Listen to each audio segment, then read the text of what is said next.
Mas Ulis. Oh. Jadi contohnya begini, mengukir kayu jati dengan tatahnya sangat tajam luar biasa.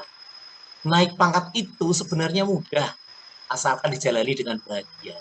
Iya, jadi kata kunci saya, tagline saya atau jargon saya yang sering juga digunakan Mas Aro itu, naik pangkat dibuat mudah dan bahagia. Jadi mudah, artinya mudah bukan berarti saya mempermudah masalah, enggak. Tetapi mudah itu adalah penyikapan kita, karena sebenarnya ada buku pedoman, ada tim penilai yang bisa diajak berdiskusi, ada teman-teman jawab, ada komunitas yang bisa diajak untuk sharing dan sebagainya. Nah, bahagia ini menjadi kata kuncinya, Mas Sulis. Kalau kita menjalani semuanya dengan bahagia, insya Allah semuanya akan berjalan dengan aman-aman saja. Kalau kita menjalaninya sudah dengan terpaksa, sudah dengan emosi, sudah dengan mengeluh, ya nanti tidak akan maksimal. Jadi bahagia jadi. Iya, bahagia saja. Jadi bahagia itu nanti akan memunculkan rasa ikhlas. Sama seperti kita mengikuti kegiatan ini. Jadi harusnya berlibur, kita menyempatkan waktu untuk mengikuti kegiatan, tapi harus dengan happy. Nah, kalau ada dengan happy, insya Allah ada manfaat. Oke, itu Pak Sulis mengawali, kemudian mohon izin ini perkenalan kalau Bapak Ibu tentang saya. Saya mengajar di SMP Negeri 17 Semarang. Tugas tambahan saya sebagai tim PAK di Dinas Pendidikan Kota Semarang. Saya juga bersama dengan teman-teman menyunting jurnal tingkat provinsi yang sudah masuk ke tahun ke-9. Jadi jurnal ini mewadahi teman-teman di Provinsi Jawa Tengah kalau ingin menerbitkan artikel di jurnal. Itu email saya dan Facebook saya. Juga saya baru saja melaunching channel YouTube saya, Mas Ulis. Oh, YouTuber ini ya, Pak? Iya, tidak lah. Intinya YouTube itu memberi ruang untuk kita berkreasi, berbagi nanti melalui channel itu. Bisa media pembelajaran, bisa apapun bisa kita. Yang penting kontennya konten positif. Ya. Baik, Ibu Bapak, izinkan saya memulai bahwa kegiatan guru dalam penilaian angka kredit, unsur yang dinilai itu ada 4. Yang pertama pendidikan, pembelajaran, kemudian pengembangan keprofesian berkelanjutan atau disingkat dengan PKB dan penunjang. Nah, saya akan fokus pada salah satu saja, yaitu jenis pengembangan keprofesian berkelanjutan atau PKB, pengembangan diri, publikasi ilmiah, dan karya inovatif. Nah, nanti yang akan saya bahas, saya tuntaskan nanti di publikasi ilmiah, kalau masih ada waktu nanti di karya inovatif. Nah, apa saja macam dan jenis kegiatan PKB? Di pengembangan diri, Ibu Bapak bisa mengikuti kegiatannya berupa diklat fungsional dan kegiatan kolektif guru. Data di publikasi ilmiah, itu ada bermacam-macam, nanti akan saya paparkan satu persatu, dan karya inovatif juga, dari sekian banyak ada 4 jenis karya inovatif, itu yang memungkinkan untuk bisa dibuat guru dengan cukup mudah itu yang B, yaitu menemukan atau menciptakan karya seni. Karena ini mengakomodasi semua Bapak Ibu guru, baik dari jenjang apapun dan makhluk apapun. Tapi selama ini banyak yang belum memahami itu. Setahunya misalnya, saya beri contoh yang selama ini sudah berjalan, membuat kumpulan puisi. Itu dianggap bahwa yang bisa membuat kumpulan puisi hanya guru bahasa Indonesia atau guru yang berbasis bahasa. Sebenarnya tidak. Semua guru bisa memanfaatkan penciptaan karya seni ini untuk mengusulkan unsur di kenaikan pangkat. Dan nilainya cukup tinggi. Nanti sedikit akan saya ulas. Nah, Bapak Ibu, penting sekarang Bapak Ibu mencermati ini. Sekarang Bapak Ibu berada di posisi apa?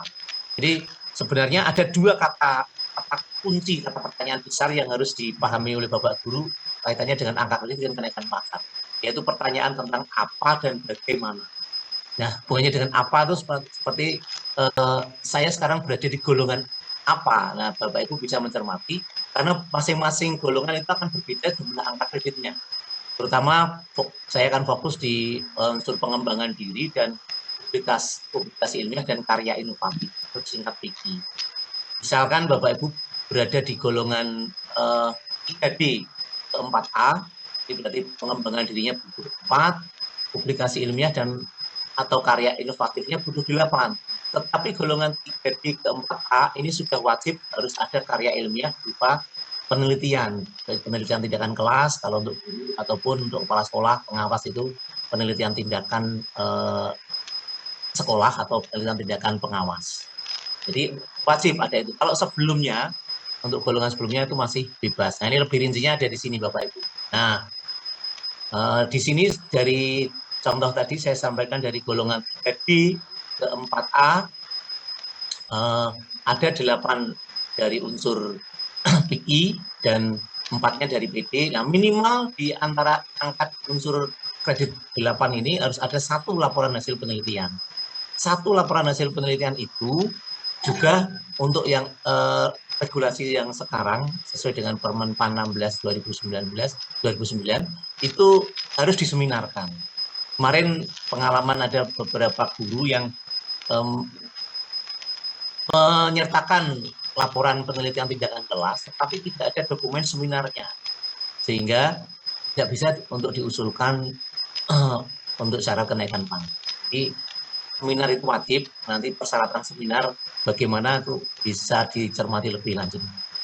Jadi itu Bapak Ibu secara seminar dulu, kemudian tinggal dicermati Bapak Ibu sekarang berada di golongan apa, ya, berada di golongan apa sehingga kebutuhan yang diperlukan itu bisa disesuaikan. Dan pengalaman kemarin di Kota Semarang, ini saya sharing khususnya di Kota Semarang, dari BKN itu ada catatan, setidaknya normalnya Bapak Ibu guru itu kalau normal saja itu umumnya 4 tahun. 4 tahun itu dengan catatan unsur PD dan PIKI ini kalau bisa tidak terakumulasi dalam 1 tahun. Jadi mengapa itu disebut dengan pengembangan keprofesian berkelanjutan? Karena sebenarnya kita terus berlanjut dan terus berkembang. Sehingga 1 tahun merencanakan kegiatan apa, mengikuti PD, untuk kegiatan PD apa, untuk menyusun karya ilmiah, dulu namanya karya ilmiah ya, sekarang disebut dengan publikasi ilmiah, itu apa, jadi Bapak Ibu sudah bisa merancang dan merencanakan. Termasuk mengikuti kegiatan-kegiatan webinar yang sebenarnya kadang-kadang dari perguruan tinggi atau dari pihak-pihak tertentu itu sudah menjadwalkan atau menyampaikan. Bapak bisa memilah dan memilih.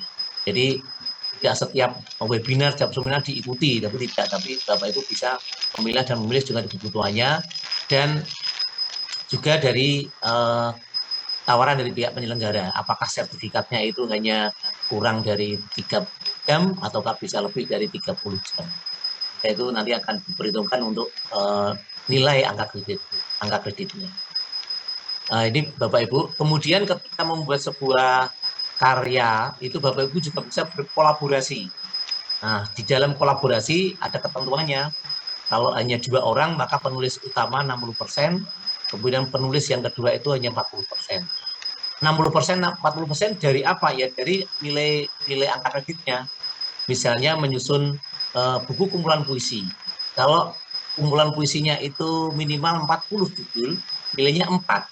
Nah, nilai 4 ini nanti dibagi 60% dari 4 untuk penulis utama dan 40% untuk penulis yang berikutnya. Nah, menentukannya bagaimana? Tim penilai nanti melihatnya mana yang penulis utama itu yang otomatis yang di atas. Yang penulis berikutnya itu adalah penulis yang kedua. Begitu juga untuk 3 orang penulis atau 4 orang. Bagaimana kalau lebih dari 4 orang? Ya tidak bisa dinilai karena ketentuannya hanya maksimal 4 orang. Kemarin ada yang, Pak, ini saya kompilasi, tapi ternyata yang menulis itu 20 orang. Masing-masing menerbitkan cerpen dikumpulkan jadi satu dari buku kumpulan cerpen. Tapi karena ada 20 penulis ya, tidak bisa dinilai. Ini perlu dicermati juga oleh Bapak Ibu. Nah, sekarang akan saya fokus bahwa sebenarnya publikasi ilmiah atau yang dulu disebut dengan karya tulis ilmiah itu ada 10 macam. Nah, selama ini Ibu Bapak kebanyakan begitu bicara tentang karya ilmiah itu pasti larinya ke, kalau guru khususnya larinya pasti ke PTK. Terus di luar PTK ada 9 jenis yang lain. Nah, pada hemat saya menyampaikan tadi mengapa saya mengatakan mudah, itu Bapak Ibu bisa memilih. Kalau memang golongannya belum 3D, pilih karya ilmiah yang ringan-ringan saja. Misalnya di kegiatan hari ini, yaitu nanti penulisan artikel populer di media massa. Ini tim penilai Kota Semarang sudah sepakat ini dinilai 1,5 setiap artikelnya. Kedua berarti sudah 3,0. Dan tentu saja kriteria untuk dinilai harus memenuhi persyaratan seperti yang sudah ditetapkan dan nanti akan dijelaskan lebih lanjut oleh Mas Aro. Jadi ada 10 macam, Ibu Bapak bisa memilah dan memilih. Nah, 10 macam ini yang pertama adalah presentasi di forum ilmiah. Nah, di forum ilmiah yang dimaksud Bapak Ibu setiap guru di level SD, SMP, SMA itu ada, kalau di SD ada namanya KKG, kalau di SMP, SMA ada namanya MGMP. Nah, forum-forum itu bisa digunakan ketika ada pertemuan MGMP, Bapak Ibu yang punya karya ilmiah bisa mempresentasikan di forum itu, tetapi diagendakan. Jadi nanti selain ada pertemuan MGMP, ada presentasi dari anggota MGMP mempresentasikan makalah atau hasil penelitiannya. Kemudian yang kedua, hasil penelitian umumnya untuk Bapak Ibu guru atau kepala sekolah itu berupa PTK atau PTS. Untuk pengawas juga bisa PTKP namanya, penelitian kepengawasan. Yang ketiga, tinjauan ilmiah. Ini setara dengan best practice. Nah, tinjauan ilmiah ini yang maksud adalah makalah tinjauan ilmiah. Kemudian yang keempat, tulisan ilmiah populer atau yang ini nanti akan diulas oleh Mas Aro jadi artikel populer itu. Kemudian yang kelima, artikel ilmiah tapi yang dimuat di jurnal. Ya. Kemudian 6, buku pelajaran, 7, modul atau kitab, 8, buku dalam bidang pendidikan, 9, karya terjemahan, dan 10, buku pedoman guru. Nah, di antara 10 ini, manakah Bapak Ibu yang belum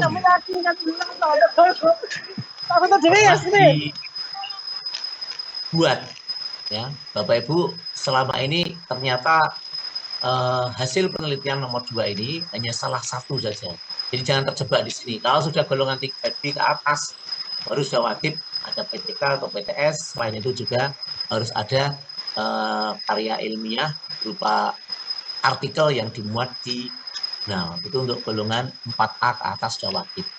Nanti 4C sudah harus membuat buku dan sebagainya. Jadi silakan, kecuali Bapak Ibu punya ekspektasi lebih, punya kemampuan lebih, atau punya pengalaman, walaupun baru ada juga ya guru yang baru golongan 3C dan sudah membuat buku dan sebagainya, tidak apa-apa, tetap akan dinilai dan itu akan mempercepat usulan kenaikan pangkat bagi guru karena yang bersangkutan tergolong guru yang aktif sekali. Jadi regulasi yang baru ini membedakan guru yang aktif dan guru yang biasa saja. Kalau yang normal-normal biasa pasti 4 tahun bisa naik pangkat dengan catatan semua persyaratan tadi terpenuhi. Tapi ada juga yang lebih dari 4 tahun tidak bisa mengusulkan kenaikan pangkat karena tidak membuat apa-apa. Sedangkan ada yang guru hanya 2-3 tahun, minimal 2 tahun, itu bisa mengusulkan kenaikan pangkat karena dia aktif menulis dan aktif berkegiatan. Baik, Ibu Bapak yang saya hormati, berikutnya